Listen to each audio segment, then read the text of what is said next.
Urge, fusillade dans un immeuble de bureaux au Wisconsin. Moscou et Ankara s'entendent sur Idlib, l'Occident en PLS. Louis d'outre-bande dossier, accord russo-turc sur une zone démilitarisée à Idlib. 15. Nouvelle victoire pour Poutine en Syrie.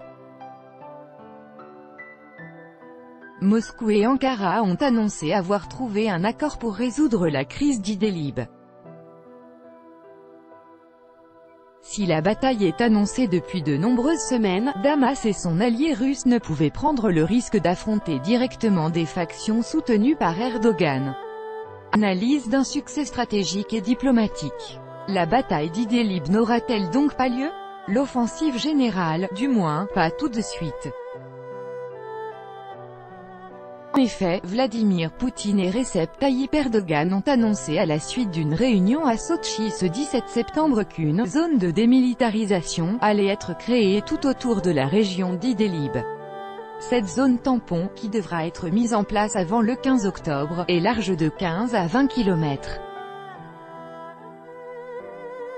Elle séparera les armées gouvernementales de Damas des factions rebelles soutenues par l'armée turque et des groupes djihadistes d'Hayat Tahrir el-Sham (HTS), dont fait partie l'ex-branche d'Al-Qaïda en Syrie. Cet accord est incontestablement une victoire stratégique et diplomatique russe et un nouveau revers pour les pays occidentaux qui, pour le moment, n'ont pas réagi, ou de manière faible. Alors que très concrètement, cet accord russo-turc permet d'éviter un bain de sang. En effet, alors que l'armée de Bachar el-Assad n'a cessé de se renforcer à la frontière d'Idlib, et que les avions de Poutine avaient commencé à bombarder les territoires sud de la région, cette décision multilatérale rend pour le moment caduque la perspective d'une bataille à Idlib, zone comprenant plus de 2 millions d'habitants. Est-ce donc une victoire pour Washington et Paris? L'Occident avait en effet largement mis en garde contre « le pire drame humanitaire » du monde. Il n'aura pas lieu. Pourtant, la raison n'est pas à trouver du côté des avertissements sans retenue des chancelleries des droits de l'homme, mais dans la mise en place de la stratégie russe. Vladimir Poutine n'est pas un va-t-en-guerre assoiffé de sang, il sait que son intérêt est dans la stabilisation et la paix en Syrie. Au-delà donc de restaurer l'image de la Russie en jouant la carte de l'apaisement, Moscou évite aussi les possibles attaques chimiques, et donc des représailles occidentales qui n'auraient pu qu'envenimer le conflit syrien. Sur le terrain, de plus, cet accord permet à la police russe, conjointement avec les forces turques, de contrôler une nouvelle zone ennemie en Syrie et donc de reprendre davantage de territoire. En effet, comme ce fut le cas dans la région du Golan en août dernier, des postes d'observation seront créés dans cette zone démilitarisée, assurant la paix sur ce territoire. L'objectif est, comme à proximité du Golan, qu'une fois le calme restauré, ces postes russes passent sous pavillon syrien.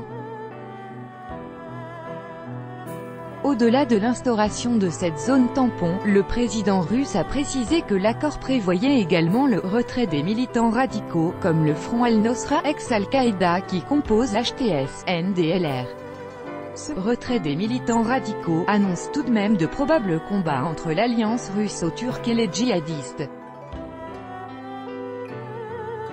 Si les factions soutenues par Ankara, et qui sont majoritaires dans cette zone tampon, ne devraient pas opposer de réelle résistance, HTS contrôle quelques enclaves. Et ces affrontements, bien que pour le moment réduits, devraient entraîner la perte de civils. Le gouvernement de Damas et celui de Téhéran ont tous deux applaudi ces décisions de Sotchi. Selon l'agence officielle Sana, citant une source du ministère syrien des Affaires étrangères, Damas, qui selon Poutine aurait donné son accord, accueille favorablement cette initiative qui permet d'éviter l'effusion de sang des Syriens.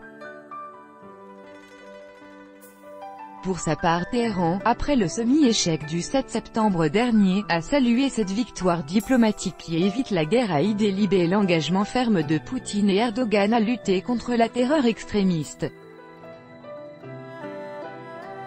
Cet accord de Sotchi est aussi une victoire pour Vladimir Poutine parce qu'il solidifie ses relations avec Erdogan, tout en satisfaisant la partie turque.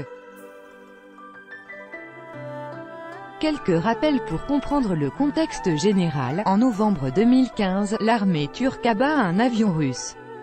En juin 2016, Erdogan s'excuse auprès de Poutine.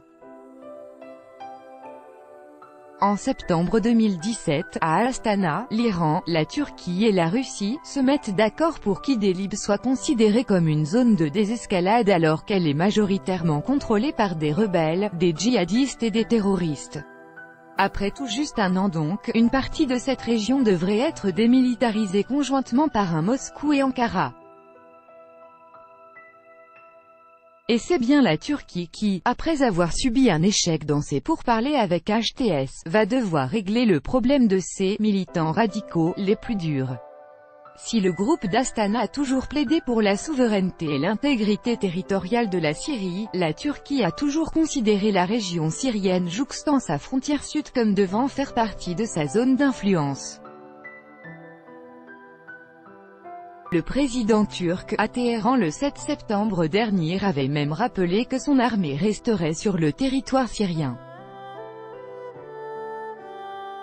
Si l'une des raisons de cette politique serait l'affaiblissement de celui qui fut ou est encore son ennemi, Bachar el-Assad, Erdogan veut surtout contrôler ce territoire pour contrer les Kurdes syriens, qu'il considère comme des terroristes. Donc, si cette présence turque est un problème immédiat pour la souveraineté de la Syrie et pour la reprise d'Idlib, elle est aussi une solution face aux Kurdes syriens, alliés des États-Unis.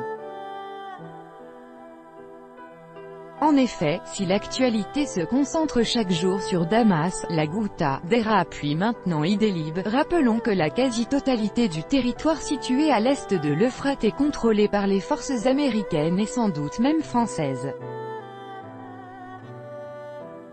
La raison officielle? Détruire les dernières poches de l'État islamique. Mais officieusement, cette présence occidentale empêchera le boucher Bachar el-Assad et le grand concurrent russe de gagner la paix en Syrie. Cette paix, qui est annoncée depuis que Damas a gagné la guerre, selon les déclarations même du ministre français des Affaires étrangères, Jean-Yves Le Drian, est devenue un leitmotiv pour Moscou.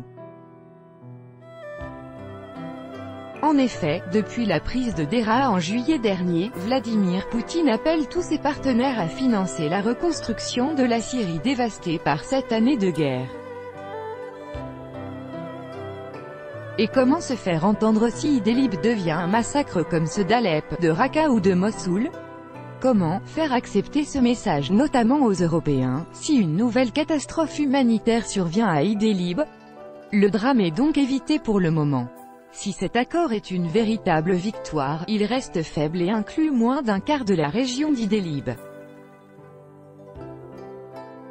Mais il porte à l'optimisme, puisque les autorités russes ont annoncé vouloir rétablir les liaisons routières entre Alep, Hama et Latakia avant la fin de l'année 2018. Pour le moment, les diplomates ou dirigeants occidentaux regardent ailleurs.